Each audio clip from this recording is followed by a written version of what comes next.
performance-driven and knowledgeable communications officer, skilled at developing new communication marketing strategies.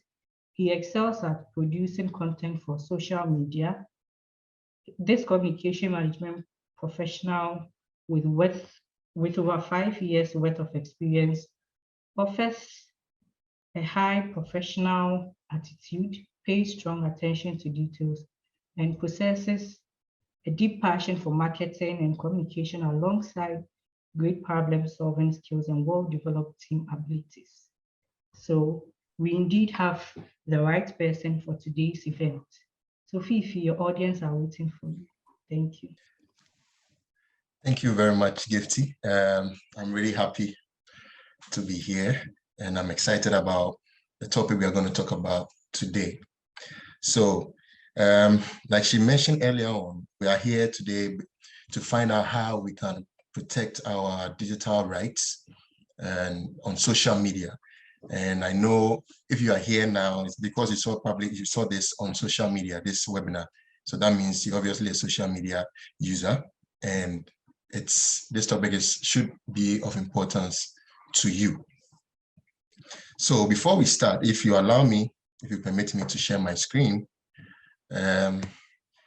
so we can get right into it, so we don't waste a lot of time. Okay. So how to protect your digital rights on social media, basically.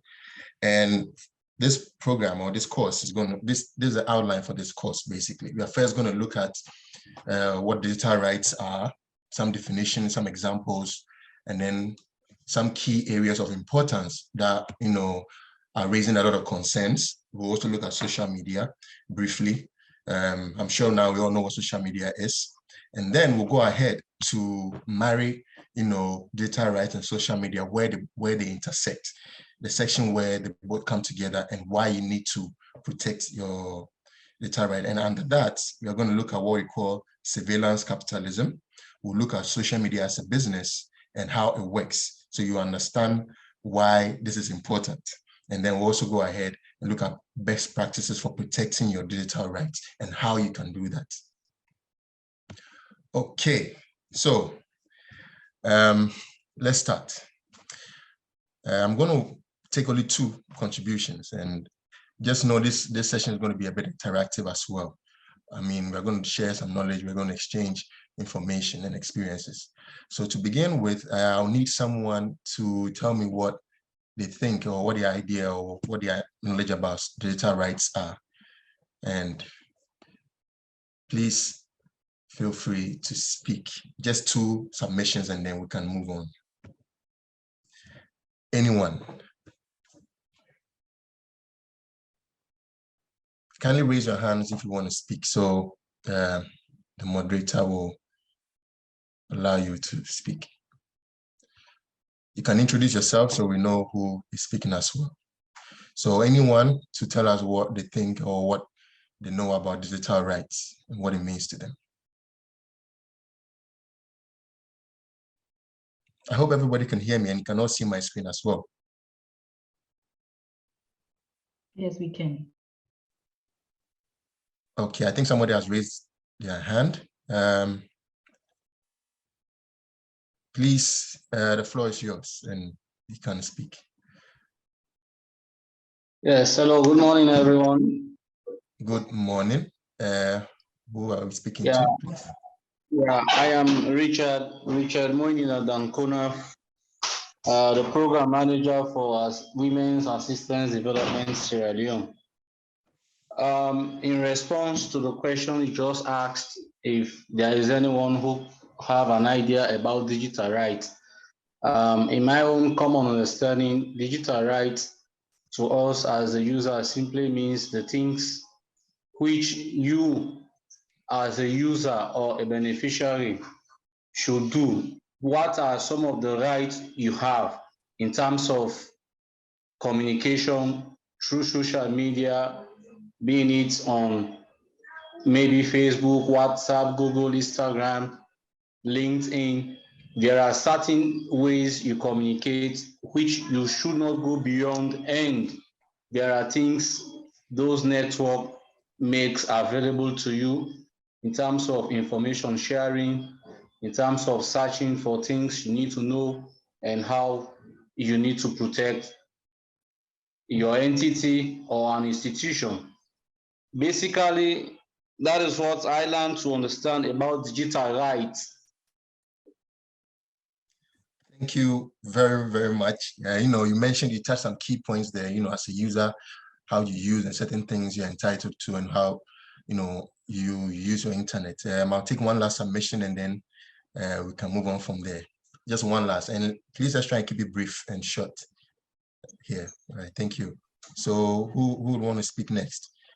Share your view and what you think about what digital rights are.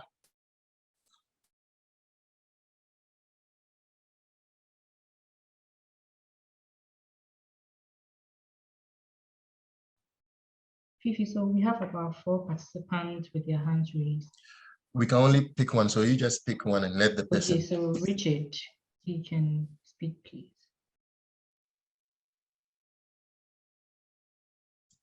All right, Richard, the floor is yours, please. Yeah, hello. Can you hear me? Yes, Richard, I can hear you loud and clear. Yeah, if I can just make an addition, just to make an example, like for instance, we have things we do in our country, in our various countries as a citizens. There are some things that are your legitimate rights. They are rights which you need to exercise. Like for example, it is your franchise to vote and to be voted for. So comparing it into the digital world, it has some mode of conduct, I'm sure. You cannot just share or misuse the media in all kind of aspects. I think that is what the topic is trying to say. You should be guided. You cannot go beyond maybe like misusing the media by doing things that are not correct. I mean, Richard, you are really spot on. To be honest with you, that's a really brilliant submission, and I like where you made a comparison about what you do in offline, certain rights that you enjoy offline, and translating it online basically, and that is the basis of digital rights actually. So to move on ahead, to sum it up, I mean, you guys all made brilliant submissions to what digital rights are. So basically, digital rights, or what sometimes you might hear people say is your cyber rights, are human rights and legal rights to access and use computers other than and any other electronic devices, basically on telecommunication networks. But the key points here you need to also take note is access to digital platforms. We look at also your ability or your right to create and your right to use the internet, and also we look at your right to publish digital media. Yes, but in this sense, basically, what we are looking at here is, the rights that you enjoy offline, being able to enjoy similar rights online. That forms the basis of your digital rights. It is the idea of digital rights is built on protection and realization of existing rights, such as your rights to privacy and freedom of expression. And this has to do in the context of digital technologies, especially the internet, basically. And this forms or sort of encapsulates, various extents of digital rights. So moving on, like I mentioned, this has to do with your access to on virtually, your the ability to be able to create, your right to create, your right to use virtual resources or digital resources, and your ability, your rights and to use, virtual resources to publish media, basically. Here, like, just a few examples of what digital rights may look like, or for you to get, a better understanding of it. So it's basically your universal right, first and foremost, to be able to access internet. If you can't access internet, I mean, you can't even have the digital rights in the first place, which is a key problem, because recently we've seen certain countries being cut off internet, we had, the Nigerian situation where the government cut them off Twitter, and recently I think Liberia or Sierra Leone, they had a similar situation where they cut them off the internet, basically. So you need a universal and equal access to that. We also look at freedom of expression, information and communication. In some countries, certain information is censored on the internet, and these are rights that you need to enjoy. You should be able to have access to information and source of information, basically. You should be able to express yourself on the internet, where the government doesn't block what you say per your keywords. You should be able to use it in your form of communication as well. We also look at privacy and data protection on online, and how your data is being protected and how your data is being used. And this comes into question. This is a key area we also need to, we're going to look at and talk about. Your right to anonymity, in the sense that you shouldn't be, you should have the right to be able to be private, and have freedom to hide your information. You should have that right to do that. We look at right to be forgotten. Right to be forgotten comes in play where if you delete your information or data online, nobody should be able to find it again. But we've had cases where now, there's a saying that goes like, the internet never forgets, which shouldn't be the case, because once you remove your data from there, it should be taken off. But whatever information you've put online will always be there. And that shouldn't be something that should be happening. And then protection of minors, kids being online and being abused. We talk about child pornography being online and all these things. And we look at intellectual property, where people can pick up your social media content and use it for whatever they want. There have been similar cases with Instagram and some user platforms where I think a company, Volvo, took pictures of some couple who were taking pictures with their car and used as an advert, and it became a whole issue. I might give a bit more on that. So these are some of the digital rights that we are going to look at to discuss, and how well we can protect ourselves from these scenarios like this. So the key areas currently for digital rights now is interference to access to internet. And I mentioned earlier on, in certain countries, the government cuts the internet off in the country, so those citizens can have access to post or share what is currently happening in the country. And these are key, and they've been happening recently, from one country to the other.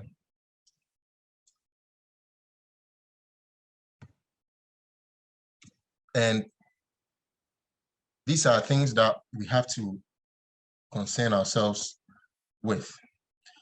And then we have areas where we are going to talk about freedoms to choose among information sources, censorship.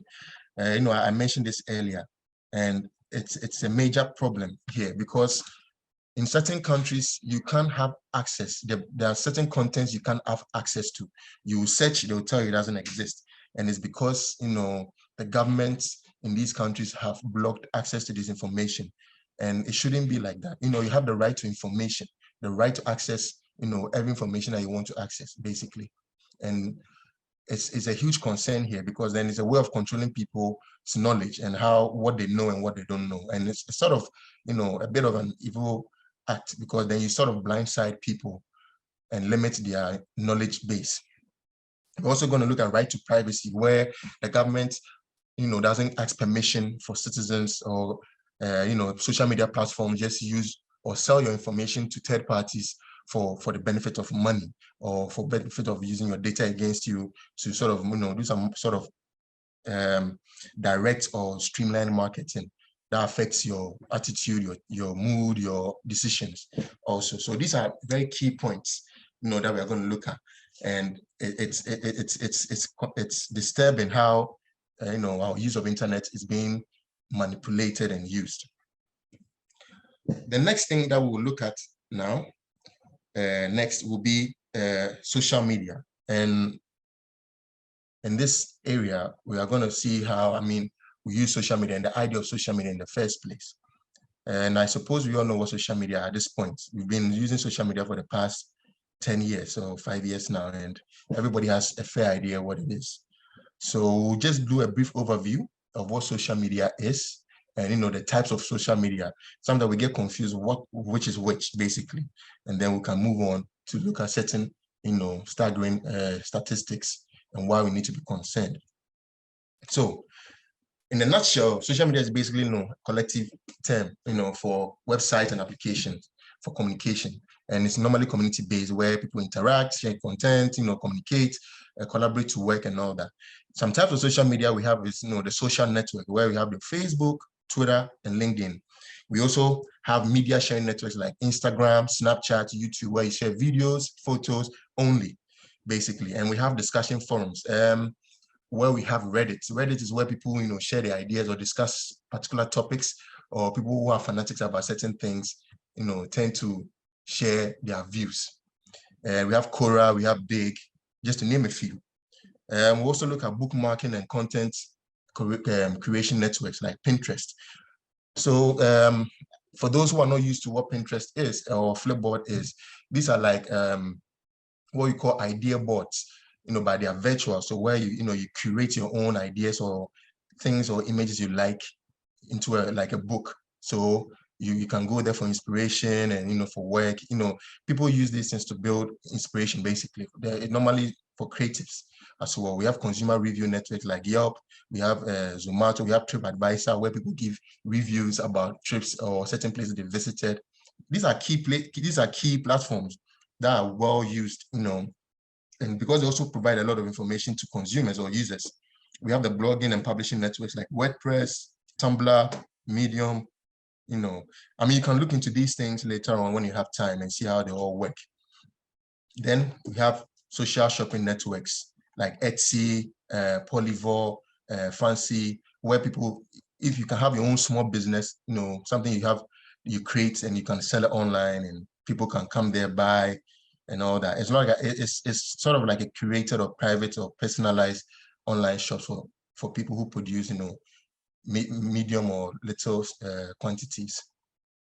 Then we have your, you know, interest-based networks like Goodreads, House, Last.fm. Goodreads are places where, you know, they suggest books that you are interested in, or based on your interest, or things you can read about that will interest you, basically. So in a nutshell, these are, you know, types of social media that we have. And we're going to look at, you know, social media stats in a whole, you know, globally. As it stands currently, I mean, I think that currently the world population stands around 8 billion, you know, and we have almost half of the entire world population on social media as we speak. So when we talk about data access and data and privacy, you can imagine the extent and how much data they have on people, you know, and it is frightening if you think about it. And on the average globally, people spend 2 hours, 25 minutes a day on social media. I mean, even if you spend just 2 hours on social media a day, the whole week, you know, you're spending somewhere close to 14 hours. That's more than half a day, you know, just browsing and staying on social media. And when we move further on, I'll explain why this is so. Sometimes, I mean, it's not your doing. Sometimes you don't even have control over yourself. You just stay on there. You keep scrolling and scrolling. And then we have 91% access, where people use their phones. Because now mobile phones, everybody has a mobile phone, it's easily accessible, and you can take it anywhere. You realize that anytime we go to a place where we are bored, the next thing we do is, you know, jump on social media just to look at what's happening. And these figures are not just in small numbers, you know. Now you're looking at a population of almost 4 billion people online, and 91% of them are using their phones. So you can imagine at every single point in time, the number of people who are online, you know, accessing information. And the most used platforms, or the most used platform globally, is Facebook. Now let's look at a quick stat, you know, just an overview, so you get an idea what's happening. So on Facebook currently, you have 2.8 billion people using it daily. And this is just, you know, this is a recent stats from just last year. And then, you know, it's the most popular, basically, platform now as it stands, with the highest number of users. And you can also look at, you know, 98.3% of users of this platform use mobile phones. And I think I mentioned it earlier on in the social media stats overview. You can also look at how people access it. You know, you have for social media, normally, typically on a daily basis, gets 11.2 billion total visits, which is even more than the world population. You get it? So that means you have the same people going online several times, and it's very interesting. It's almost like now it's part of our life, just like breathing air. There's no way you can go a day without going on social media, and people have addictions, which is almost like medical. We can also look at the users among teenagers now, and because I'm sure the teenagers has dropped currently because of you have TikTok, you have Snapchat, which is all cool because now they get to post dance and all that on there. On Facebook now, video ads are seen to perform even better than any other format on Facebook. So people now put out videos, and now everybody wants to watch a small video. And if you have to find out the statistics behind how many videos are watched, it is crazy. Honestly, it is crazy. Another fun fact you may have to know is also that 16% of all the profiles on Facebook are either duplicates or what they call catfishing now, fake accounts. People are just using a lot of fake accounts, and the entire users of 60% of the users on there are all fake accounts. And then, like I mentioned earlier on, the stories on Facebook has almost 500 million views daily. And if you look at it, I don't think YouTube doesn't even come close to these stats. And it's staggering how we've human beings have just become so attached to social media. All right. So like I told you, with a timeline with a course with an outline, now we're actually going to go deep into why we are here. Now I'm going to take you through the connection between digital rights and social media, and where the concerns are, and why you need to protect yourself. We'll look at certain certain scenarios and some overview of certain situations, and we'll look at the key players in this area.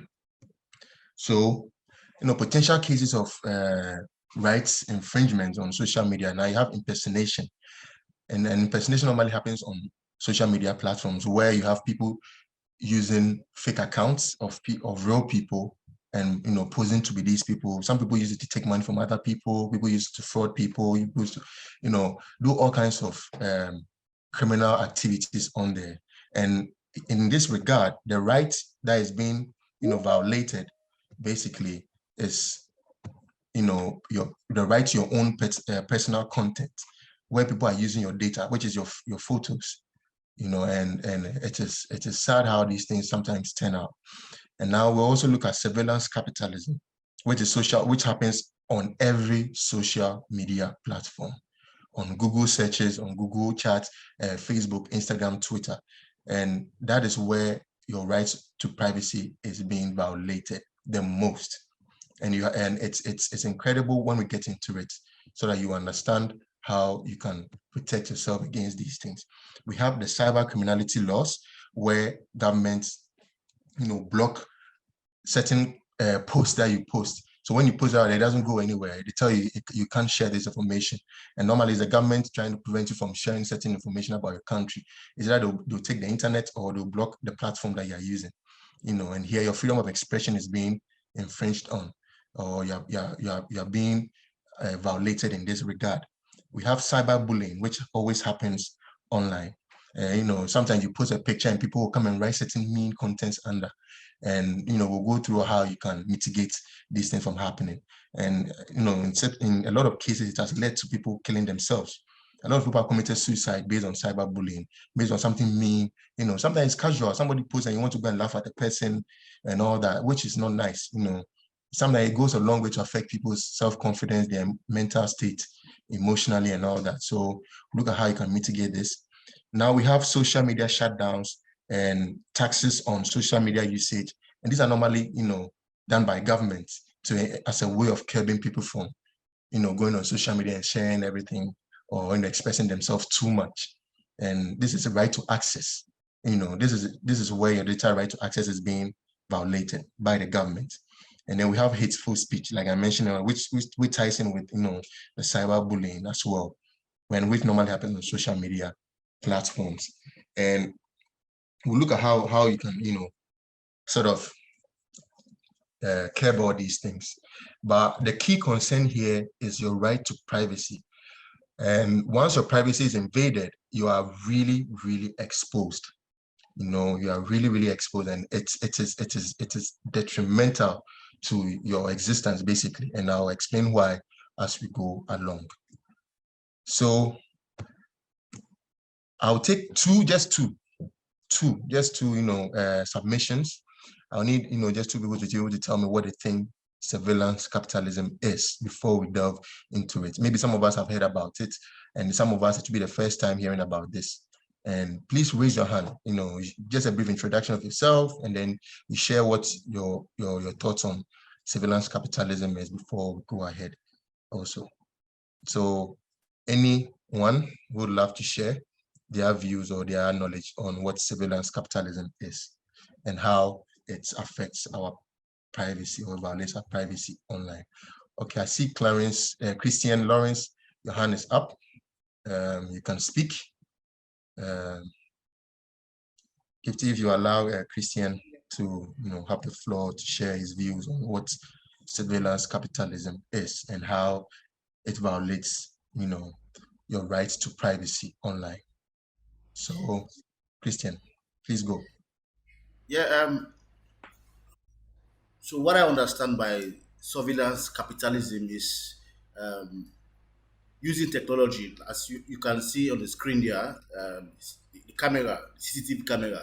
So in other words, extracting information, and Yes. using it for sale.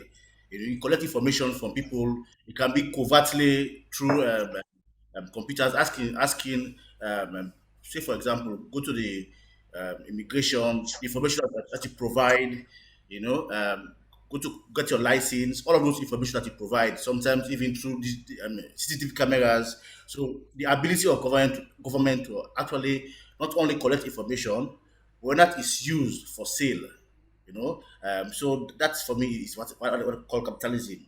The ability of actually collecting data, sometimes without your knowledge, and then selling it. So there are a lot of opportunities to sell information, from certain individuals, sometimes for monetary gains, sometimes for security issues, but the ability to actually collect information and selling it to the highest bidder, as case may be, for monetary purposes. That's my view or understanding of surveillance capitalism. Thank you. Thank you very much, Christian. Wow. I think at one point you should take over the training. That is really spot on. You're right. You mentioned all the critical areas of surveillance capitalism, and that is brilliant. That is brilliant. I'll take one more submission, and then we'll move on. Anyone? I saw that there are 3 people's hands up. So give 3 people a laugh. I think so. My name is Nehemiah from Odiko.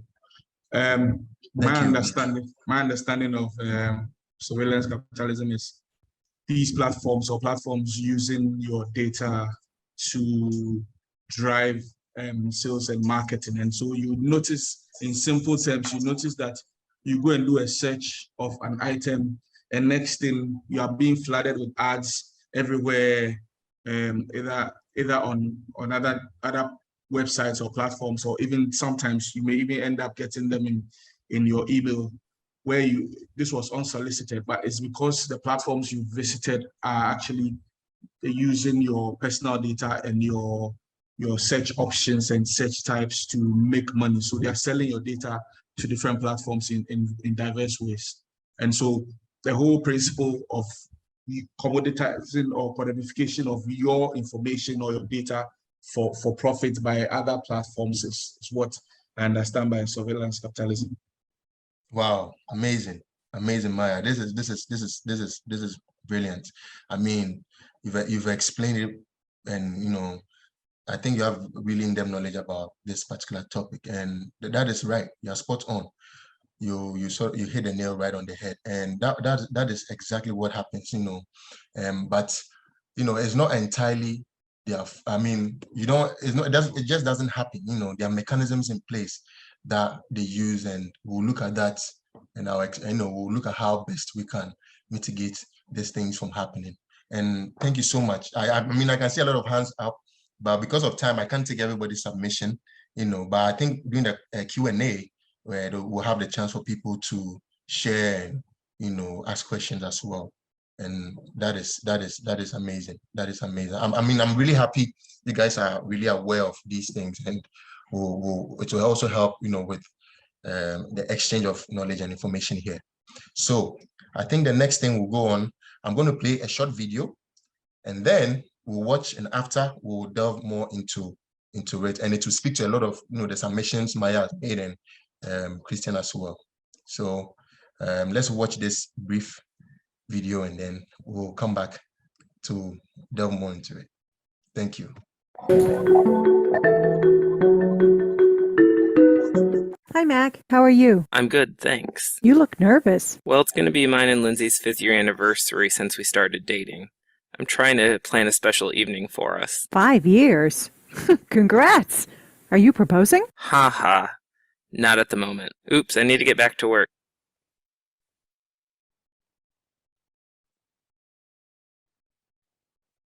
Have a good one, Cindy. You too.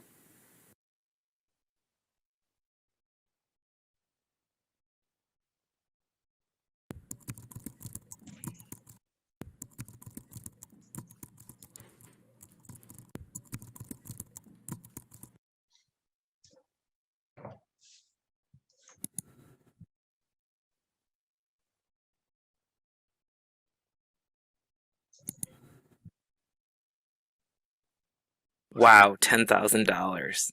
That might be a bit rich for my blood, but maybe it's time to get saving. Oh well, time to move on to other things.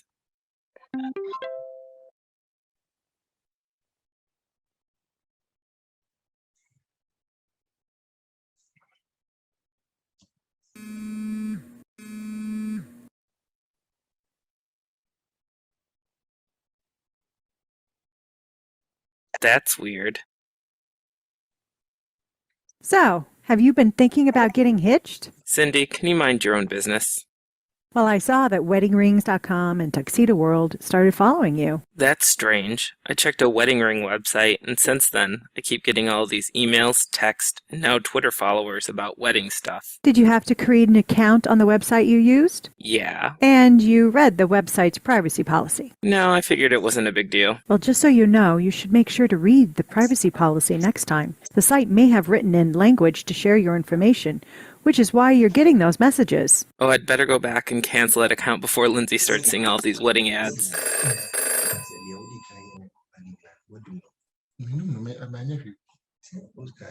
Uh-oh, Mr. Timmons wants to see me in his office. Well, good luck. And remember to read the fine print. Hi, Mac. I called you in my office to discuss something. What would that be, sir? I just want to remind you that while at work, it's important to stay focused on your job. We monitor everyone's internet activity, and I saw that you were doing some personal shopping today.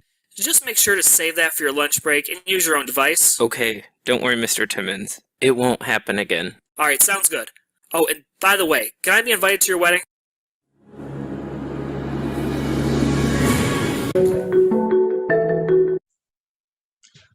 Okay. So I guess this scenario, we've all been victims of this situation. You search for something, and before you know, you're receiving all kinds of messages in your email, on your social media platforms, and your text messages on the thing you search. Sometimes you're having conversations, you're like, but I was just talking about how I'm going to buy some blue jeans, or I'm going to buy some microwave, and suddenly you see every ad you see is on microwave and where you can get the best deals, and we've all had this experience. And I don't know if anyone would like to share their experience of what we just watched and how they felt about it. Anyone, please raise your hand if you want to share with the rest of us. Okay, I see CRD. Kindly share. You can introduce yourself, and then the floor is yours, please.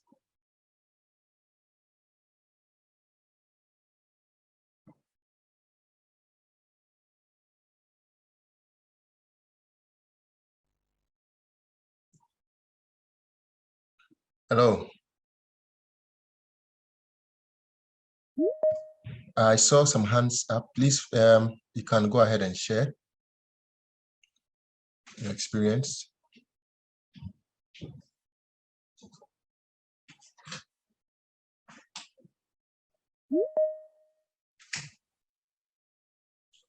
Hello? Hello, yes, yes, yes. Yes, thank you so much for the demo video and also on the topic. The surveillance and capitalism, issue, it's used to monitor our behavior and movement online, like you rightly said in your closing before you asked for someone to, add the experience. Like probably some of us who are fortunate to live out of Africa, the moment you searching on Google for textbook on that, you start seeing all online bookshops, getting in touch with you. Sometimes you just have a mobile phone conversation with a friend that, I definitely want to get a car within this range. So what will happen next? Your email will start flooding. So definitely they monitor your behavior and movement online, and then they monetize those movements, so it's moved away from the 20th centuries, capitalism, wherein much productions were done to get people attention. So now it's all about monitoring our movement and behavior online, and then monetize those movements. Thank you so much. Thank you so much. And I'm glad, you shared that experience. Now, as we move on ahead, I'll explain why sometimes, you don't even have to search, you just talk about it, and then basically you start having all these ads popping up. I'll take one last submission and then we can proceed. Anyone, can you raise your hand, and then, the moderator will allow you to speak.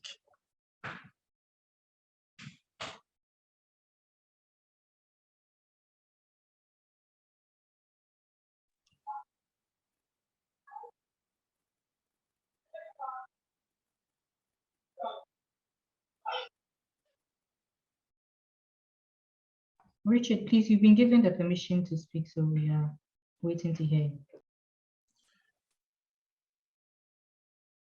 Hello, Richard, can you hear us? Hello. Hello again. Yes, please, the floor is yours, you can speak. Yes, according to the demo we just watched, like what my brother just said, of course, I learned 2 moral lessons from the video.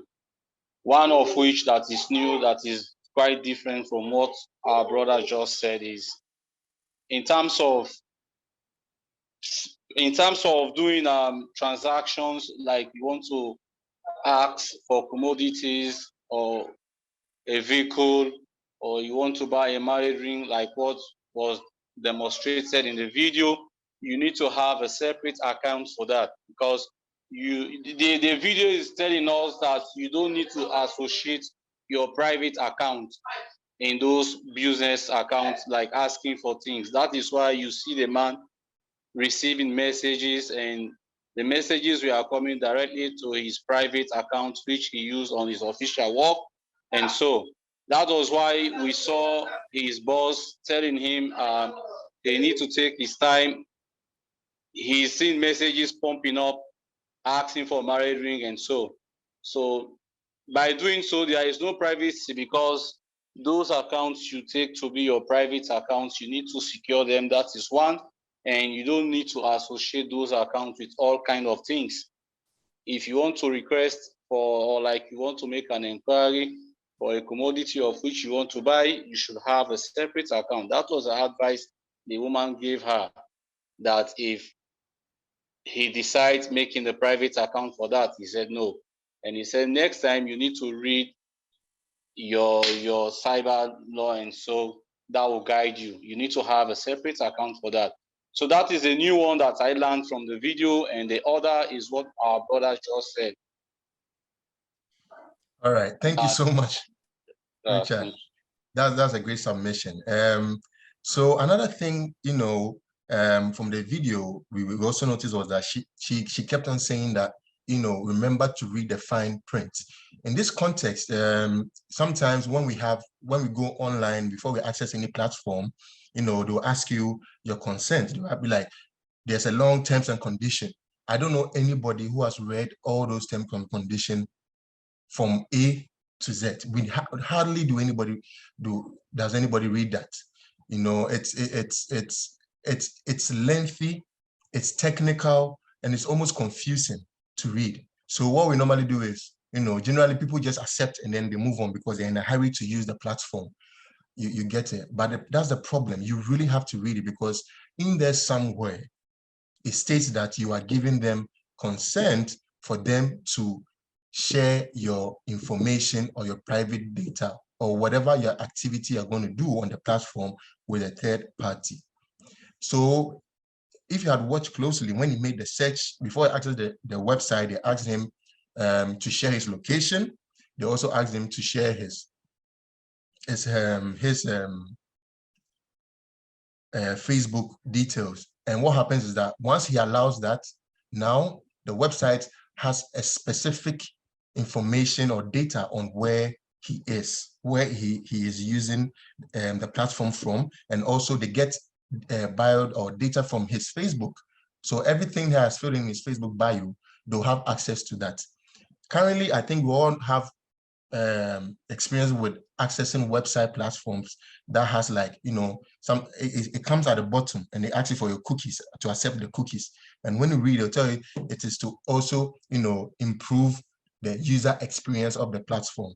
But if you read further, it doesn't end there. What it basically means is that now they can curate special content for you. And trust me, every social media platform you have has an affiliate web page or website that they work with.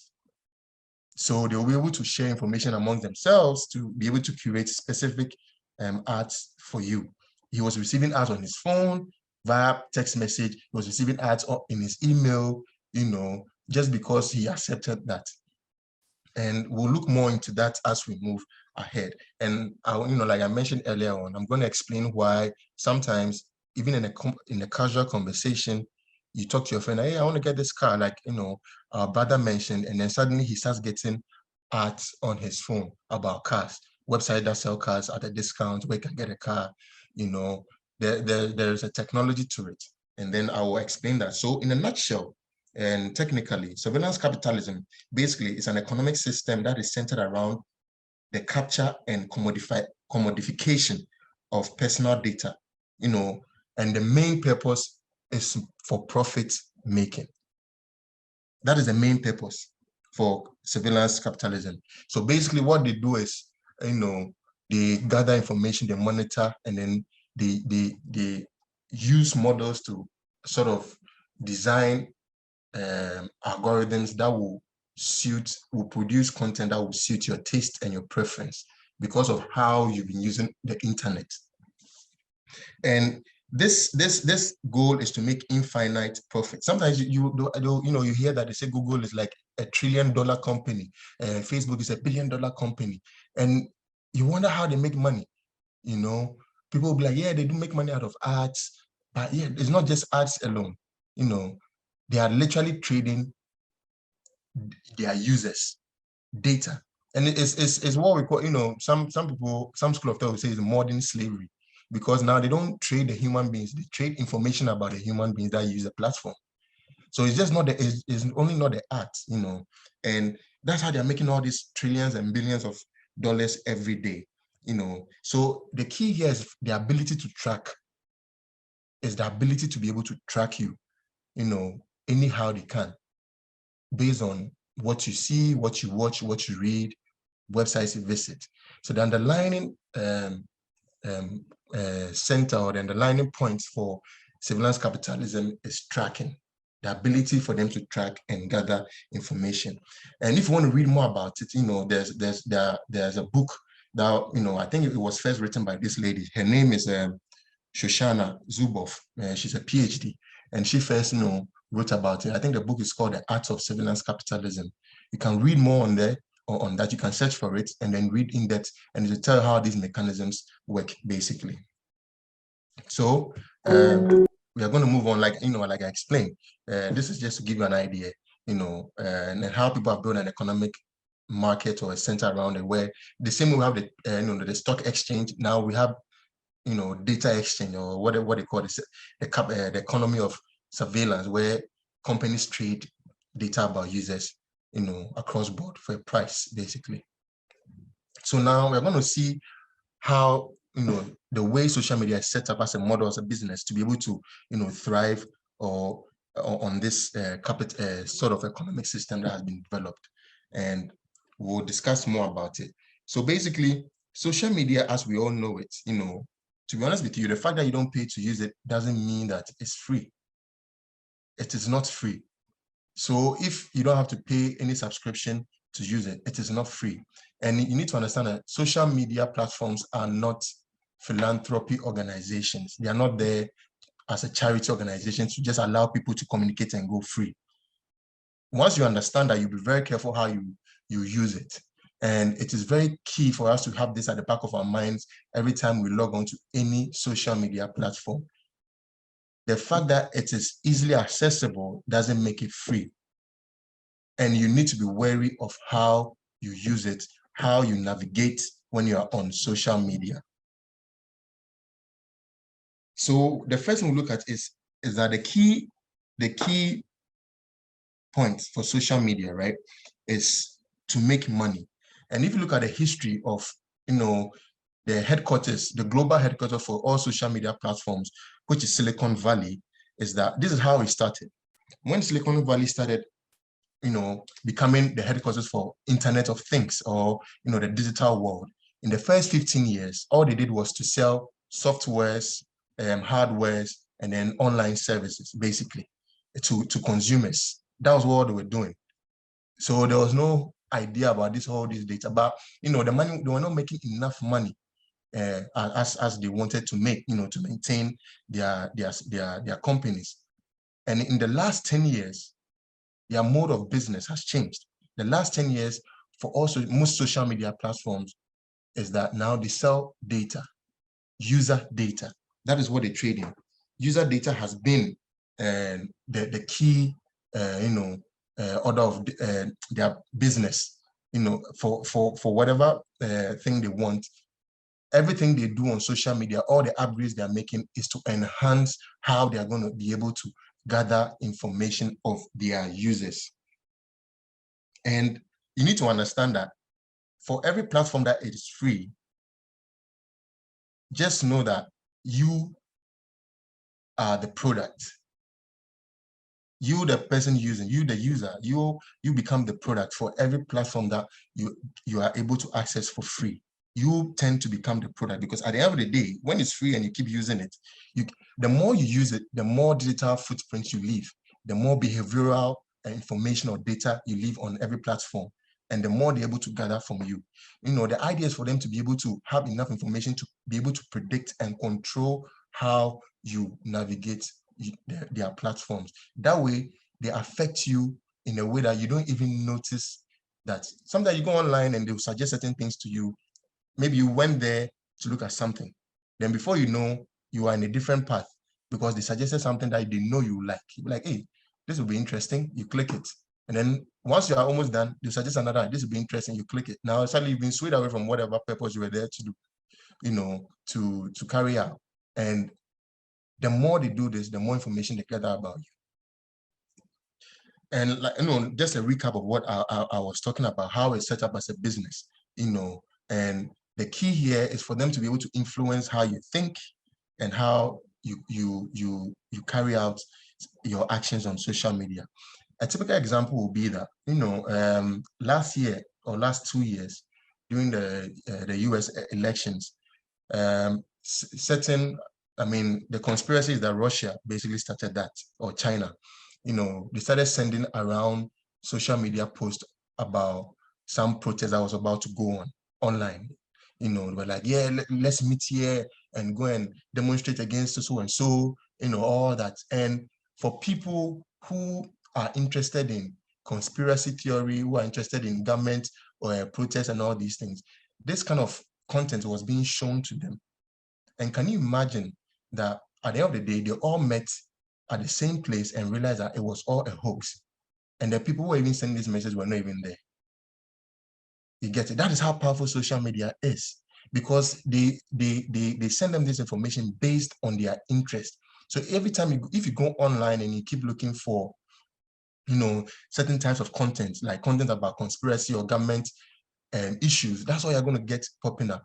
And to be honest with you, as it stands now, I can just look at your social media wall feed and tell you where your interest is, or what the kind of things you are interested in every time you come online. A typical example will also be that, a famous basketball player, I don't know if there are any basketball fans on here, called Kyrie Irving, at one point came on social media to say that the earth is flat, and everybody else saying that earth is round is wrong.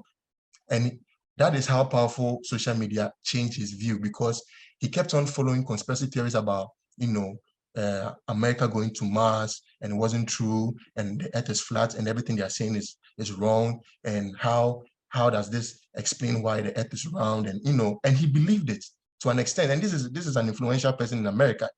He came out and said that, oh, the earth is flat, and I don't believe the earth is round. And his followers, some of them believed it, because he went down what they call the rabbit hole.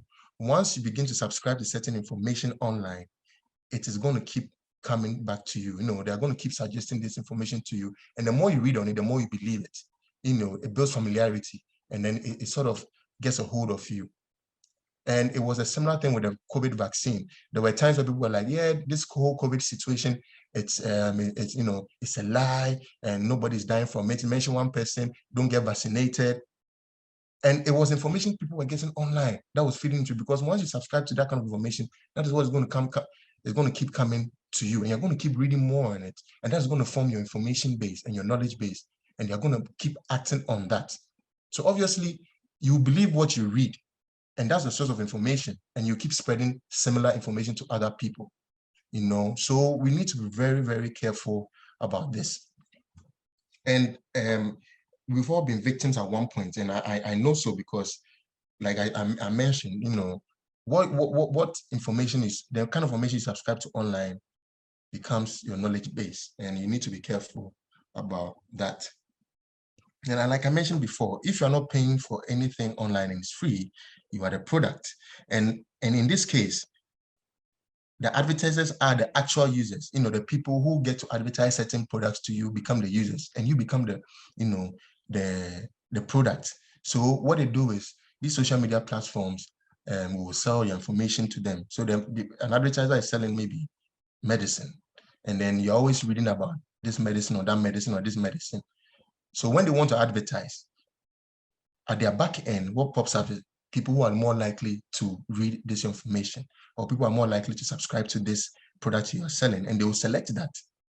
And then this kind of advertisement will keep popping up on your timeline, and you keep reading it. And before you know, the more it keeps popping up, the more you subconsciously you subscribe. One day you'll be there like, oh, let me try this drug and see, it might be good. Then you purchase.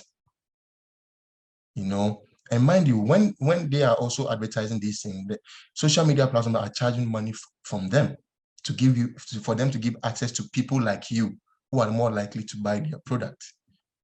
So the business model is really clear here, and the more you stay on there, the more information they gather, so they can sell to third party. So they can also, advertise things to you. And from the video I shared earlier on, like you saw, the guy just went to search for, Google, and Google always keeps search histories, and this information, and they can tell the pattern of your search or your interest. Before he knew, he kept getting pop-ups in his email, in his on his phone, about wedding, about rings, because obviously anybody who's looking for a ring to buy, a wedding ring to buy, about to get married. So obviously now you have people who are advertising wedding cakes to him, and the connection is clear. You understand? And most social media platforms are focused on getting your attention the most, because the more they get you to stay on the platform, the more information they're able to gather about you. So all the social media platforms, bottom line, are competing for your attention. You get it? And that's the commodity here, your attention. Because the more you spend time, like I said, the more information they gather about you. That's why sometimes you can You can log on to Facebook, you scroll, you get tired, you move on to TikTok, you scroll, and on the average, you're spending like an hour and a half on each platform. So you can imagine, and every time there's a different content. That's why now they promote shorter content, because if you don't get enough, you still want more. So you keep, scrolling just so you can get more. And the social media platforms are designed like that. So you can scroll, so you don't slide.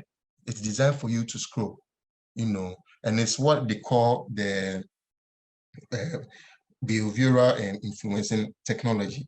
And that's what is being used mostly, or what in other words, it could be like a persuasive technology, something to keep you coming back, to keep you staying on there, basically.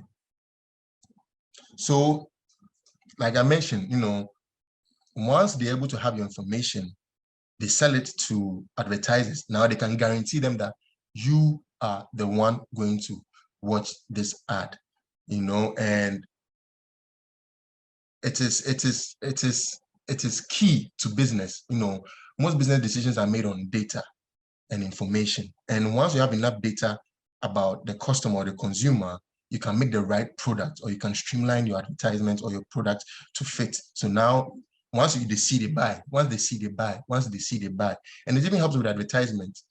Sometimes, there's a knowledge out there that women buy makeup because they're not buying the makeup.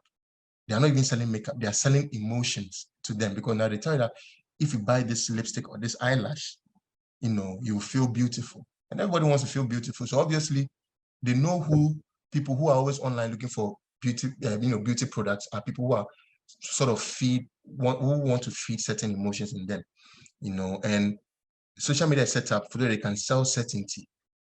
And once you can sell certainty, you guarantee success. It's just like Superbet or, these all betting sites that people have now, because now you need to bet. You are confident that, oh, this team is going to win by this much. Imagine how you've been to the future and you know all the scores to every game, and you come back to the present. Now you bet with confidence, that this team is going to win, and you win all the money. That is basically that same concept. They guarantee you success, basically. And that is where it's going. And, like it says, great predictions are based on accurate data. So the more you spend time, the more accurate data they gather about you. And, and every activity that you are doing is being recorded, is being monitored, is being carefully tracked. Recently, there was an update on Instagram that people can track exactly, pinpoint exactly to your doorstep where you are. And every time you sign on to a social media platform, by default, all these things are on. Your location, to track your behavior, it's all by default. So we look at how you can curb these things. And we're also going to look at, how they build models to predict how people behave. They know, I'm in communication and I do a lot of social media advertisement or digital marketing. And in the back end, when you go to select, the users or people you want to market to, there's a section where it states that there's a whole category, people who are more likely to read, to click on this link, people who are more likely to act or register. People, it's been categorized because there are people, every form they'll see online, they'll fill it. And there are people, every link they see, they'll click. So social media is able to give me all this, and I will select, if I want people to be able to see the content more, I know where to go. You get, and I'm being charged for this. That is how the money is being made. So there are models built around this. And by that time, you click on something and you will not even understand. You think it's your own doing. No, you've been influenced to do that. You get it. You've been influenced to do that. So we need to be careful how we engage with content and how we do. I mean, I've explained all these things, but we're going to look at briefly what this was. And I mentioned earlier on, it's what they call the persuasive technology. It's a way they create your addiction and manipulate you based on technology. It's more like magic. Sometimes you see somebody flip a coin and it disappears. They are bending your mind. They're probably still holding the coin. That is how social media or technology has gotten to now. And that's how it works. And the way they do this is, it is very subtle and it's gradual. The more time you spend on it, the more you keep seeing certain things, and it keeps embedding in your subconscious. So the next time you see it somewhere, you'll be like, I've seen this before. Then you buy. It is not your doing. The time is what has been shown to you several times without you noticing. And That is how powerful social media is.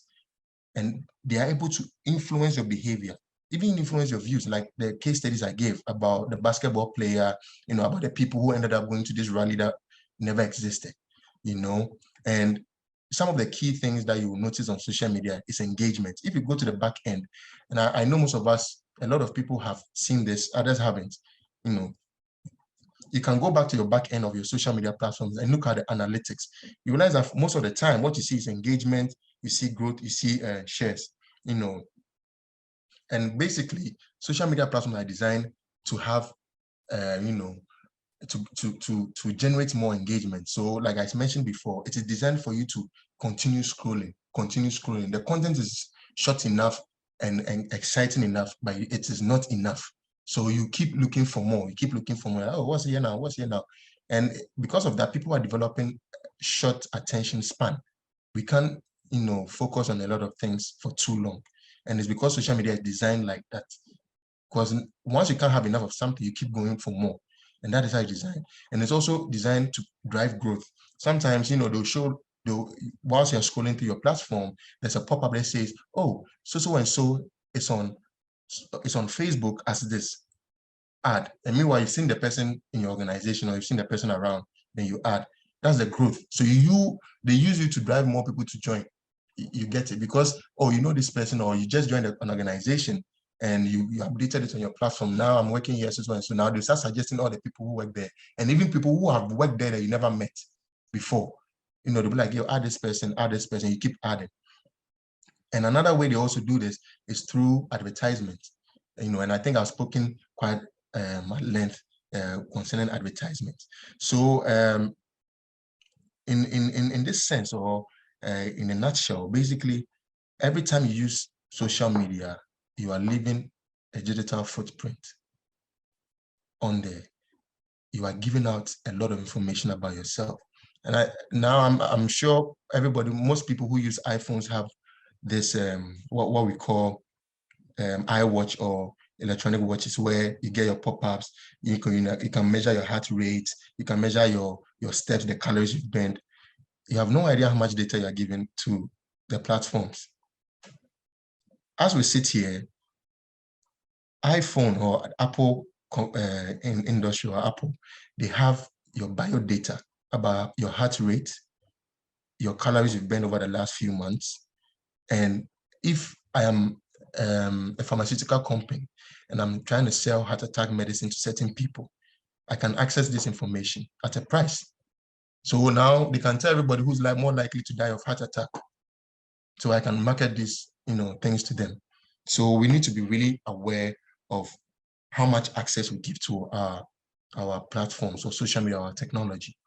And here's a fun fact that I think we should all be aware. Not every information you see online is true. And statistically and based on research, fake news travels 6 times faster than the actual truth. And there was a famous quote by a popular actor called Denzel Washington, that he said that, in these modern times, you only have 2 options.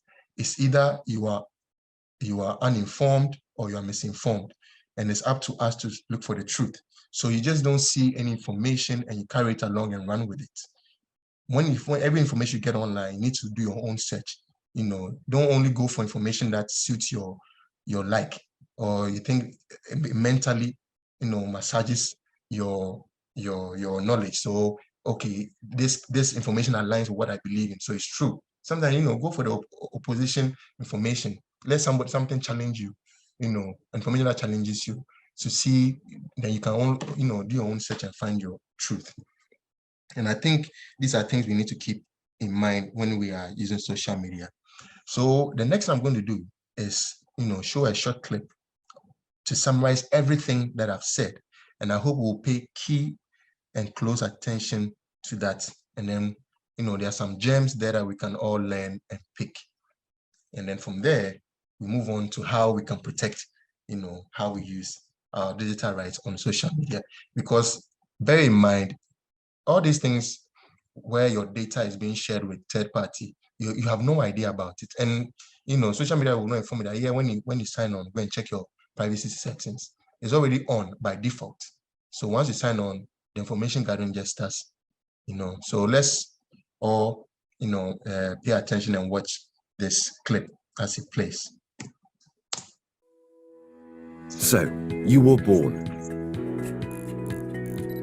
Then you start living your life.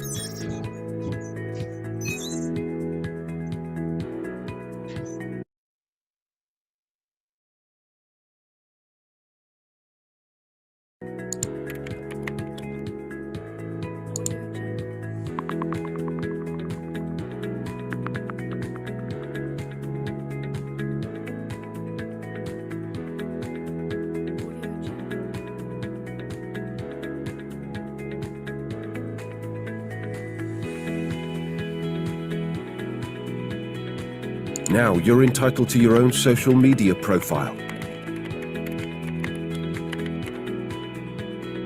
You're in. Welcome to your social media reality.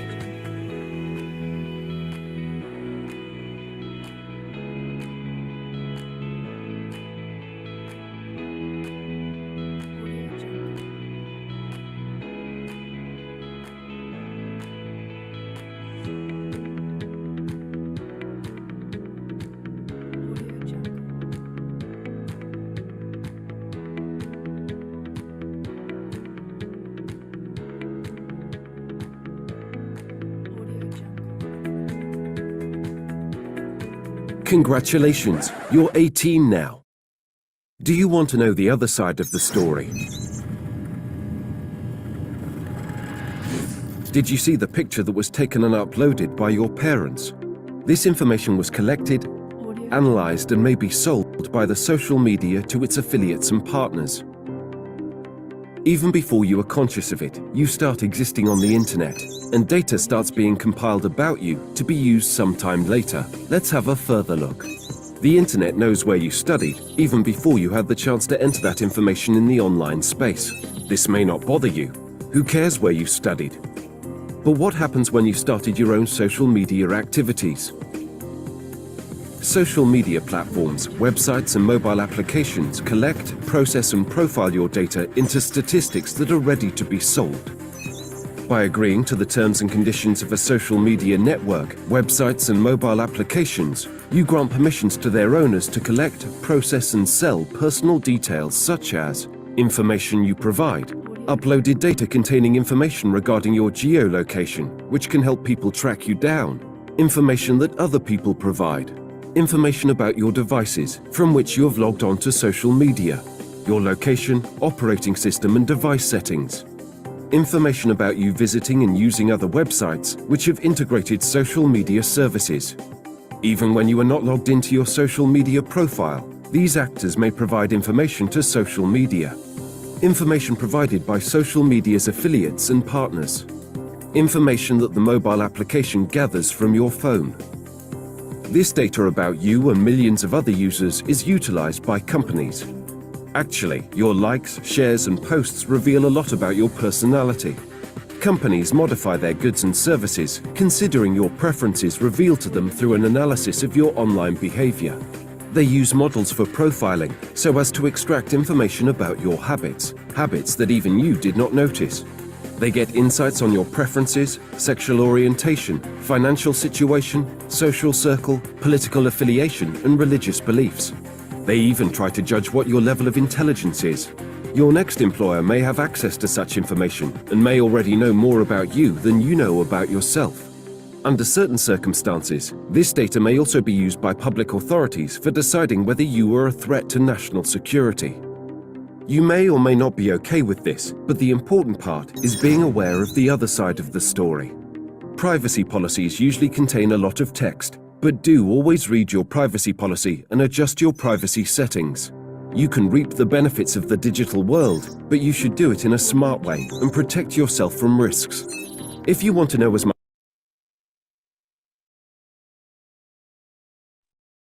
Okay. So, I guess we are all aware of what is happening now. I'll move on further. We are running out a bit of time, so I'll move on to finish the session, and we can take some Q&As, and then exchange some information as well. So basically, I think this video sums up exactly what we've been talking about for the past 30 minutes, and it gives more in-depth information on how social media works and how it affects other aspects of our lives. And sometimes we should be careful, how we the kind of things we post, the kind of things we like online, because currently, as I know, with most organizations that employ people will ask you to share your LinkedIn profile. They go there to see what you've done, and it can tell a lot about you. Also, there's an aspect of the privacy setting that you need to do both on social media and on your devices as well that we need to take into consideration.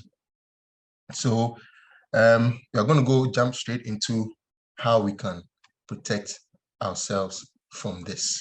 And we'll look at certain lifestyle changes we can do to protect our digital rights. And then we'll also look at certain, practical online actions we can take as well.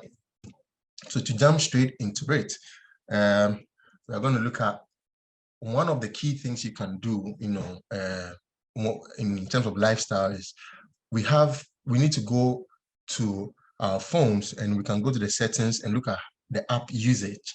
It will give us a lot of information about what kind of apps we are using the most and how much time we are spending on it. Half of us will probably have apps on our phones that we only used one time and then we stopped using it.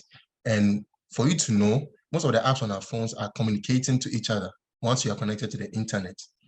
You might not have opened it, but it has access to how you're using your phone and how you're using other platforms, and they're collecting data. So as a lifestyle, you might want to uninstall all the apps or most apps that you don't use, to be on the safer side, because the more apps you have, the more apps have information about you, and then they can share with other apps. Another thing we can also look at is news applications, like the Google News, we have Yahoo News. All these applications, we can uninstall them because they also, pick your app behavior, or how you use certain apps, the information you normally search for, and then they'll curate the type of news that they should show to you or notify you about. And this will not be to your own selection. Sometimes you go there and the news is already there. You're like, oh, I want to read about it. You never have to go there and search for what you want. So if you can uninstall them, that will also help. And another practical way you can stop yourself and reduce the amount of time you spend on social media is to turn off your notifications, because I know how addictive it gets. Sometimes you're in the middle of some serious work and you hear your phone beep, bloop. Once it beeps, or it's a notification sound, you are tempted to look at what is happening, and it's like, yeah, this person just posted, oh, this person just shared about this, say this to this person, or this person just came on online, say hi, and that is how you end up clicking on it, going out there, and then you spend another 1 hour. Now you're suddenly distracted from what work you're doing. So as an advice to reduce how much you use your social media, it will be best to turn off all notifications on all platforms, so then you can go there when you want to go there. You are not pulled there, and it helps you to focus on the work you do. One other way, one other place, I think something we could all use practically, for me currently, what I normally use to search for information is a platform called Quant, because Quant doesn't keep, my search history. So every time I type something, it doesn't suggest topics to me. What I type is what I get. There's no suggestion.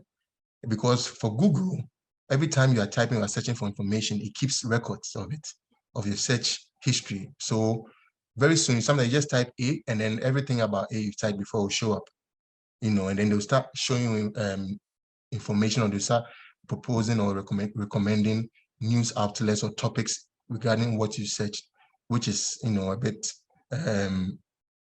I guess it's a bit invasive, because then anybody who has access to the search history will know exactly the kind of things you are interested in. Yes, you can turn it off in your Chrome extensions, about clearing your search history, but I think it's a bit of work. Sometimes it's easy for you to forget. So for me, that's what I do. I use Quant to search for information, because then I don't have to always worry myself about my search history. So these are like practical things we can do, you know, when you're on social media to protect ourselves against our invasive activities, or, you know, protect our rights to privacy.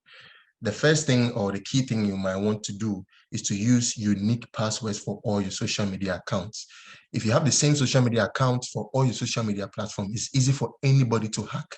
Sometimes I hear people complaining, yeah, my account has been hacked, my account has been hacked. It's because your password for every other social media is the same. So once they guess the first one, these hackers, they can predict, and there are even apps that can predict your keystrokes or your passwords, and then people can just generate passwords and just access your platform. So it's the first thing you need to do. Secondly, when you set up your phone, or when you pick up your phone, kindly go to your privacy settings. Spend time there. Look at all the things, all the settings that have been turned on, turn them off by default. Because like I mentioned earlier on, your social media platform privacy settings are always turned on by default.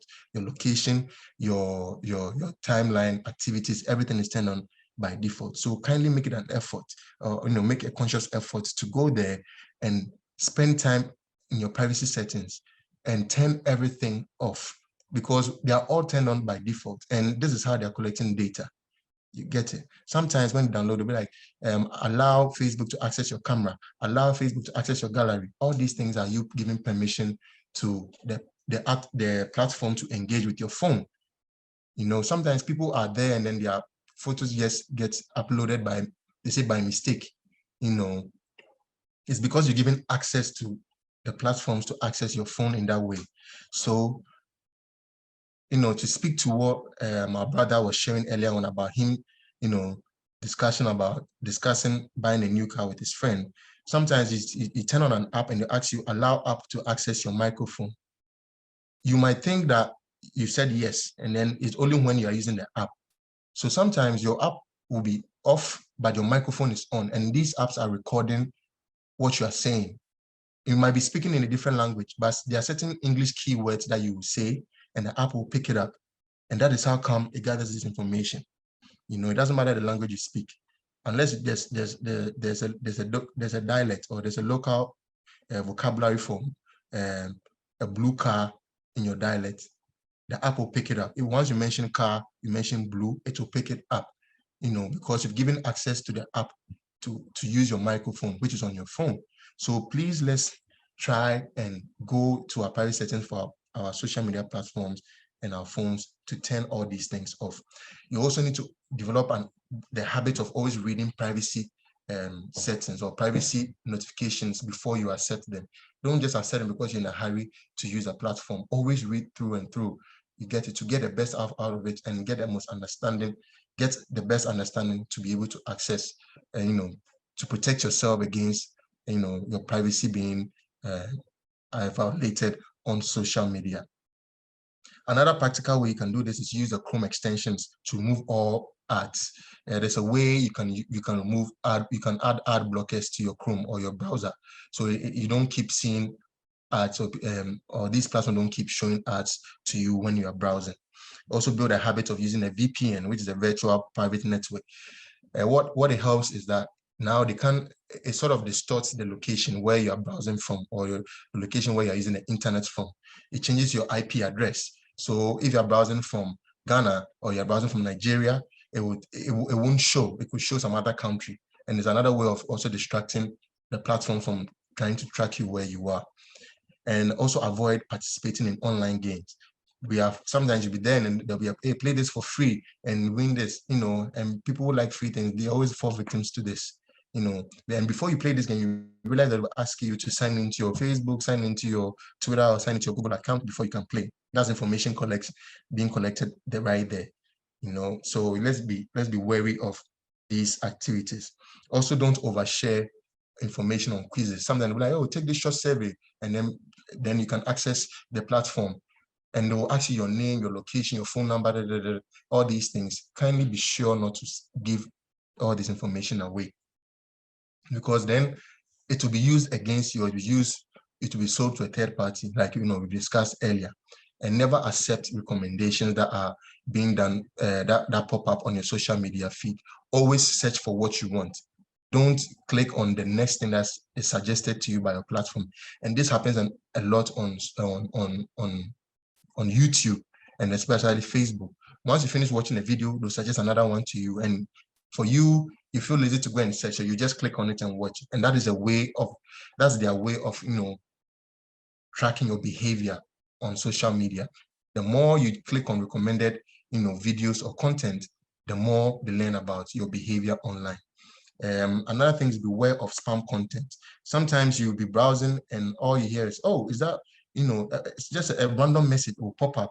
Oh my God, is that, I just saw you in this video. Wow, I can't believe you did this, and it seems so direct. So you're tempted to click. The moment you click on it, it's two things. You've either given access to a hacker to your platform, or you've given access to a platform to, come to engage in your data, and then they collect it, and that's it. Yeah, it's done for you. Also, another thing we can look at is this is really common sense. Always think before you post. You can't just post anything and everything that happens in your life, because the more you post, that's you giving information away. And in some instances, yes, you have to post, but most of the time, be careful what you post, because it could also be used against you when you apply for jobs. Sometimes you post things and you think you're just having fun. Just be careful, about that. And one last thing I'll add, which is cyberbullying and people, insulting people online, is let's all be respectful of other users. At the end of the day, we are all using the platform for our own purpose. You don't see somebody's post and you go there and write, anything you want just because you feel the person can't see you. What you can't do to someone in person, you don't do to them online. It's a basic rule. Let's all keep this in mind. Or what you don't want to be done to you in person, don't do to someone online. And another way you can prevent this is you can always turn off your comment section, so you don't have to see all these comments. You understand? You don't have to see them. And once you see somebody is, writing abusive stuff against you under your post, you can delete or you can report it, and block the person. And it's a way of also safeguarding yourself against, cyberbullying and hateful comments. So I think these are ways we can practically ensure prevent, our information being shared amongst these platforms and being used against us later on. We should just be wary of this, and I hope we all take notes and apply these things, because the internet is there for good, but also, there's a dark side to it, and you need to be aware of how you can, protect yourself from it. And it's not to say you should stop using them entirely, but just be aware and have your guard up every time you go online to use them. So I'll end this session here, and I will take some questions and answers. And I'm really happy some of you stayed on to go through this, and then I'm glad to be able to share this information with you and learn from you guys as well. So we'll give some time to take a few questions and a few submissions, and then we'll end. Thank you very much. So Gifty, please, the floor is open. Thank you so much, Fifi, for your wonderful presentation. Indeed, I've learned a lot, and I know everyone has also learned something new and unlearned as well. So we'll be taking 3 questions at a time. So whilst you were presenting, we had some questions. So the first question is, for countries where there are no digital rights legislation, how can users peruse violation of these rights online? So that is the first question. Gifty, can you, I think if I would like to take it one by one, so I don't. Okay, okay, yeah, that is fine. So the first question, for countries where there are no digital rights legislations, how can users peruse violation of these rights online? So that is the first question. So I think for instances like this, if you mention there are countries where there are no digital rights legislations, in your own way is to take, protect yourself, because if there's no law protecting you from all these companies accessing your data, like I mentioned, you have a phone. The phone is yours in the first place. It's not for the government. So take all the right necessary steps. Go into your phone, turn off all the private, privacy settings that allows government or even telecommunication to access your information. Turn them off so you can't be tracked. And also try and as much as possible, because these are things you have control over. If the government has no laws protecting citizens against digital rights violations, that's why I mentioned that these are practical things you can do using platform that doesn't keep records of search history. Turning off or accessing your privacy settings on your phone first, which is the hardware, and turning them off to avoid access or the government from tracking you, and also turning off all the privacy settings that allow these platforms to track you on your social media accounts. These are things you can do for yourself. And like I mentioned also, to avoid cyberbullying, you need to turn off your comments. That way you don't see these things. But in instances where the government cuts off your internet, that one, it's from a high level, because you might not have so much control over internet access because you don't have the infrastructure to control that. But once the internet is there and you're using it, these are ways you can protect yourself. You get it? And for censorship of information, you can use a VPN. And I think with a VPN, because the government can't track, in certain cases, you can access certain information because then your IP address is not linked to the country. It's distorted. So you can access information in certain countries. Yes. For example, in China, the government sort of controls the content that the citizens have access to. So most citizens use VPNs to be able to access certain platforms, And I think recently in China, there was no WhatsApp, or even there's no WhatsApp in China. They use WeChat, but people use WhatsApp there because they're using VPNs to access WhatsApp. So these are things you can do, practically, if there's no legislation to protect you from, your digital rights. And once you have control over that, I think you should be fine. But with the internet, to be honest with you, there's no way around, because once the government cut the internet throughout the whole country, I don't know how you're going to get access, because the infrastructure to access that is quite expensive and you can't afford that. So in a situation like that, I think, there has to be an external intervention, but mostly the ones you have control over is what I've mentioned. So Gifty, the next one, please. I hope I've answered whoever asked that question. Yeah, thank you very much, Fifi. So let me move on to the participants who have raised their hands. So Christian, please, you have the floor. Yeah, thank you very much, Gifty. I think it's a very good presentation, quite a mouthful. Mine is a critique, more or less. It has to do with the context that I'm operating. I'm from Freetown in Sierra Leone. So I know that, of course, there is government censorship, social media. There's also surveillance capitalism, as you've couched it, which are all threats to social media rights. But I think for me, given the kind of place that I'm operating, I'm more concerned with bullying from ordinary users, not from governments, not from even capitalists, but from ordinary users. Those of us that should actually be enjoying our rights, our social security rights. Bullying and even issue around hate speech. For me, these two, threaten peace and stability and causes a lot of problems. So as I sit here, yes, I know that it's foul for there to be censorship of our social media rights, but I get more afraid, the way people actually use social media. So I'm not advocating for censorship, social media, but I think even with our existing cybersecurity law, I continuously see threats to peace and stability. Generally, I also see threats to civil liberties. I see threats to social security rights. Based on the way people conduct themselves, the way people have the opportunity of actually misusing social media, and it's very, very difficult for people to actually be held to account. So I think for me, where I'm sitting, and given the pace at which social media is evolving, the way people can be able to manipulate and go around different apps, I see more threat to my social media rights, from ordinary people, ordinary users, rather than from government. Thank you. Yes, Christian, that is true. That is very, very true. I think the government situation comes in when there's normally like national security issues, and most of the social media abuse we normally get, directly is from other social media users. And I think from the beginning of this, I mentioned that most accounts, 16% of the accounts on Facebook are all fake accounts. So another phenomenon that has happened currently that we all are aware of is people are eager to have more followers and more likes, which is what people are attached to. And social media, I mean, is a cause for this. It's a psychological thing.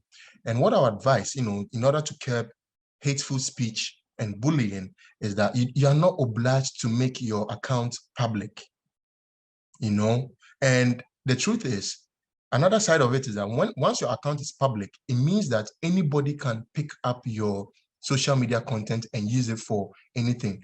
It's sort of like an automatic agreement that you've given access to everybody or anyone to be able to pick your content and use it.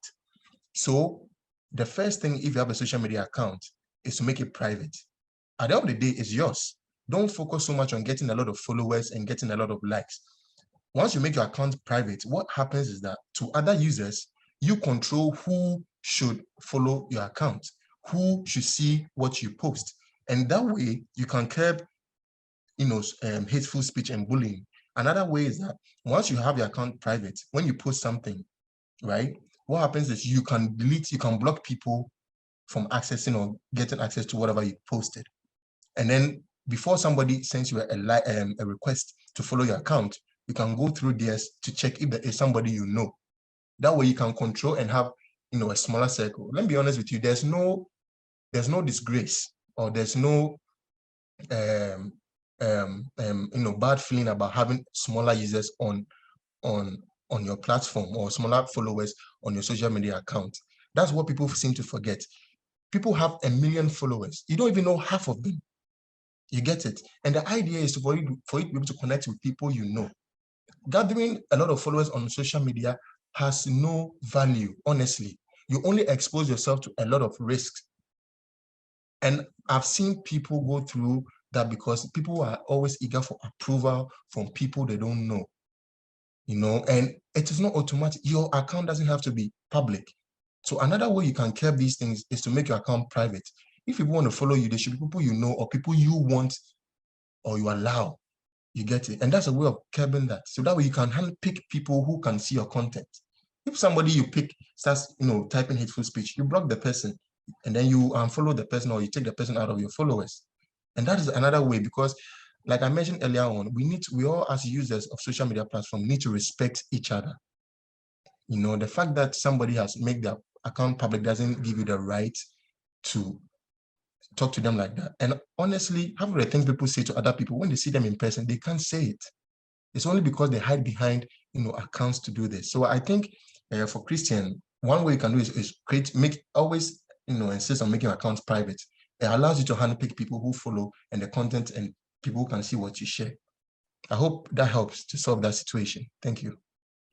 Thank you very much, Fifi. So the next question from the chat box is, Josephine said she registered on an investment platform, and since then she has been receiving some spam emails.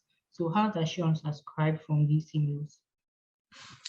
She said she registered on, sorry, can you come again? An investment platform. And then since then she receives lots of emails from some people. So she wants to know how she can get rid of these emails, if possible, not receive them at all. Okay, so in her email, I think she can report that as a spam. And these emails that come. So the email, your whatever email she has, the platform will be able to detect that these emails are all spams, and then she can block them so they don't come through. And whatever investment platform she went to sign up on, I'm sure when you sign up, they send you a message, an email where you can unsubscribe to their emails. So when you go, they just unsubscribe. I think when you go into your mail, whatever mail they sent you to be able to access the platform again from your email, you need to go there. There's a section where there should be a section that states that you should unsubscribe. If not, just block emails that come from that particular platform and report it in your email account. I think that's one way you can rectify that. So make sure you just go there and report emails of that nature, and then the platform itself will sort of sieve it out and block emails like that. And you can send an email to report to Google or Yahoo, whatever platform you use, that these are accounts that, we keep receiving mails from them, they are all scamming all these things, and it will block them. I hope I've answered her question. Thank you. So the next question will be taken from CHRDI. So you can. Okay.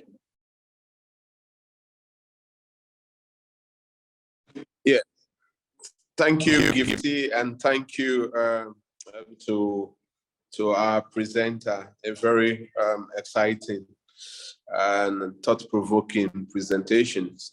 Listening from the other questions and your response, both from Christian and the first person that asked his first question, this comes to mind with the human rights-based approach to social media platform, where social media platform have huge impact on our individual way of expressing, searching, and then counting, discriminations, and also subject to other harassment, like you said, bullying.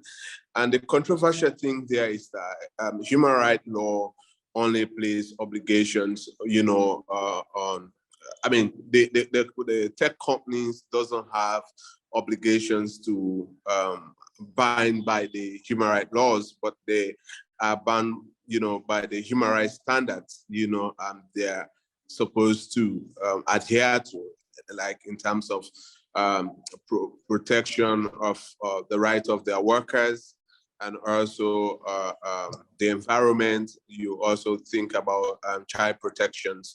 So like in other advanced countries, if you are below 18, you don't have access to some content on Google, or either YouTube and others. And the freedom of expression, freedom of assembly, like you earlier on said in your first topic of presentations. We saw that with the Donald Trump effect, wherein Twitter banning people to have a public debate and on public issues. So the company was taking their own rights to say that this is our platform. So not even adhering to national laws about right to information, you earlier on talked about. So there are a lot of catches, within this issue of social media platform and existing laws and, existing policies, like when you look at the universal rights of citizens and that of right to information. So I was just saying that maybe these are issues that I would just add to the brilliant presentations that you have done. So thank you so much. Thank you very much, for this submission, honestly. And what you discuss about the rights, and in terms of the government and policies that should or legislations that should protect people, it's a lengthy one. And I'm glad you've touched on it. And these are things we face, day in and day out as users. And I know it's a different situation for every country. And I know how difficult it gets, and I know there's some civil organizations that are, pushing the agenda for citizens' data rights to be, well protected by the government. Some of these things, it has to be policies from the top, and sometimes it takes a while. For me, I'm just looking for a few, I'm looking forward to a future where people can be protected by their countries, from cyberbullying, scams, and all these things. I hope we will get to a point like that. But anyway, thank you so much, for your submission. I think it's very, very essential and, useful for us to talk about these things. Thank you very much. So we have 2 more hands raised, and because of time, those are the 2 questions we'll be taking. So Alexander, you can ask a question, and when you are done, Nana Nyako, you can also follow. All right.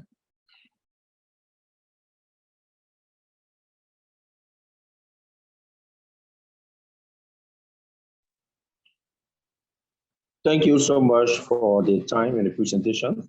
I really do enjoy it, and I've been following. So I would like to make one comment quickly and then the question. So on the issue about Facebook or other social media platforms picking up, issue about things you like and all of that, there is something you would call social media intelligence. that has been developed. So based on the things you like, they try to suggest to you possible things that you might also like. So that is something that keeps trending regularly. So if I like, for example, a political party in my country, definitely I will start seeing different political party and those suggestions coming my way. And then for the question is the issue around the access that you grant to certain applications. So let's take, for example, WhatsApp or Zoom. Okay, so we use Zoom now. So if you download Zoom, they ask for access to your camera and to your microphone. If you deny that access, you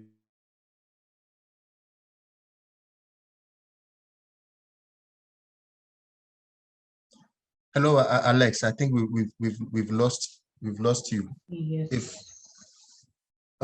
That's Alex. Okay, whilst we are waiting for him, Nana, you can please go ahead and. I'm here. I don't know why you're not getting me, but I'm getting you. Okay. Your line dropped for a while. Oh, okay, but I'm getting you anyway. So the question was, most applications, before you use them, they ask for permission to use your camera or your microphone. Let's take, for example, Zoom. Yeah. My question is, if you don't give those access, you won't be able to use it. So are you suggesting that every time you want to use it, is when you give the access, and then when you're done, you block that access? So that's just something I wanted to know. Okay. So what happens is normally, if you're using on the phone, there are options that pop up that says that use while allow whilst using the app, or allow always, or allow one time. And for apps like that, you always allow one time. You get it? Because sometimes the app could be running in the background of your device and you will not know. You get it? I know for certain phones, when you double click, it shows you all the apps that are currently running on your phone. So you can just slide to let them stop running. And for Android phones, there's a tab or there's an icon that allows you to see all these things. So I think most of the time it will be advisable to just click on the option that says allow one time. And when you are done, go to the background and check if the app is still running. Then you can turn it off. You get it? And also, you can also go back to your privacy settings to see the restrictions and then the things you've allowed for that particular app. Because for the on your phone or on your device, when you go into the privacy setting, each app has some restrictions and privacy settings that you've allowed or you've disenabled. So you need to go and double check for apps like that, apps that require to use your phone, to use your microphone, and to use your camera. So I think these are ways you can check and then to avoid that situation as well. I hope that answers your question, Alex. Okay, thank you. So Nana and Nyako, I think you can go ahead and ask the question.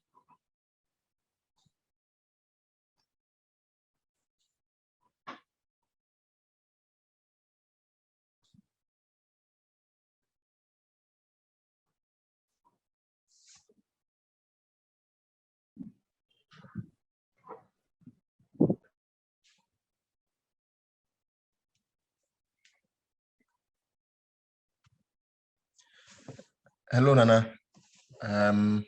If you can speak, your mic is muted. Your mic is off. So if you are speaking, I think.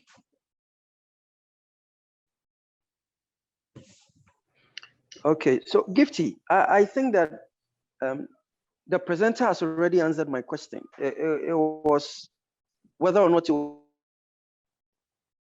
was to grant permissions for the allow only when in use. And I think that is what he's just explained. So I'm okay.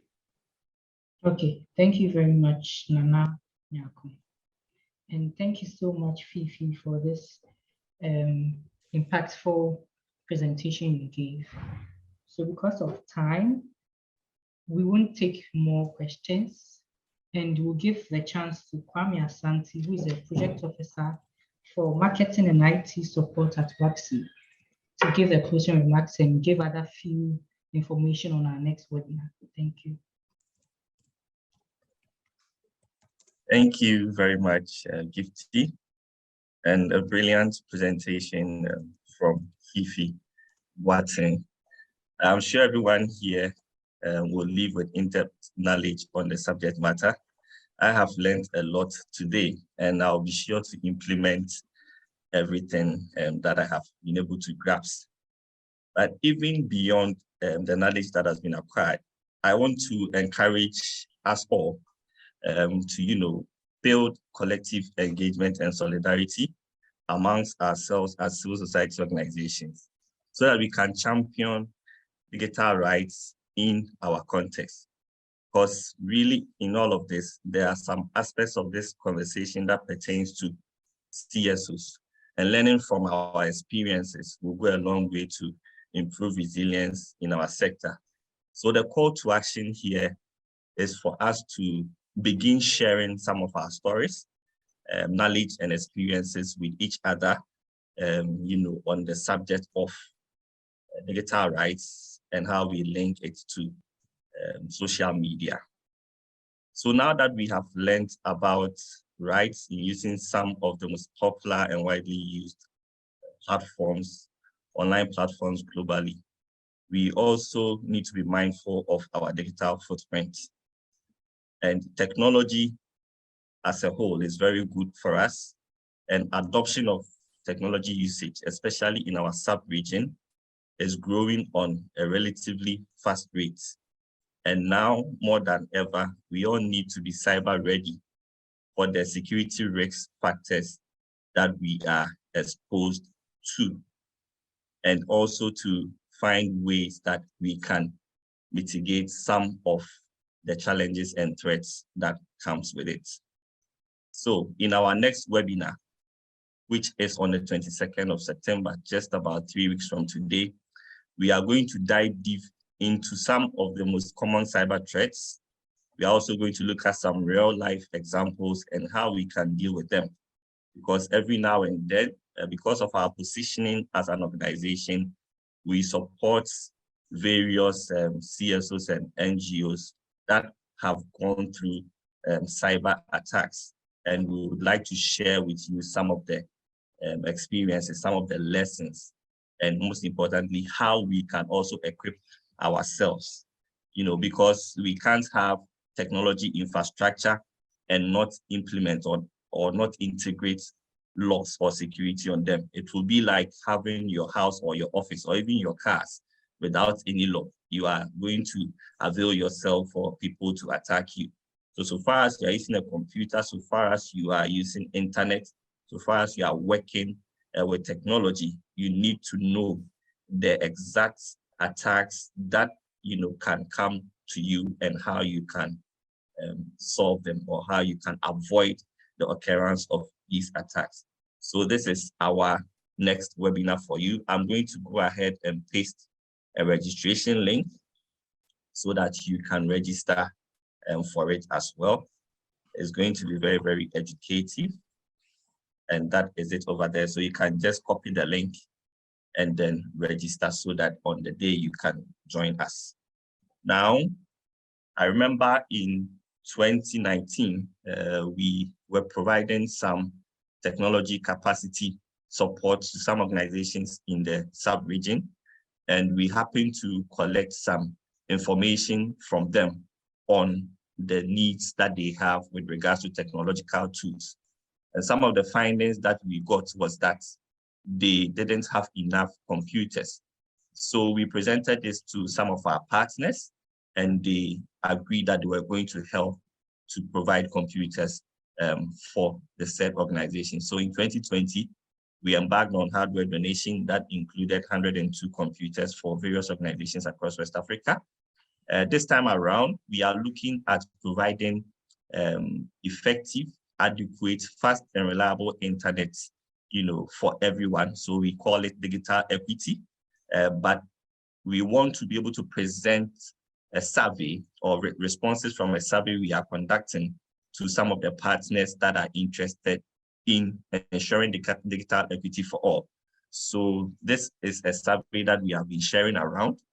And so we want to encourage each and every one of us that if you have some time, you can just visit the link that I'm going to share right now, and then you can select your language and you will fill the form for us so that the data that will be presented to our partners can inform, and help us all to get internet in the near future. So that is the link for the survey as well.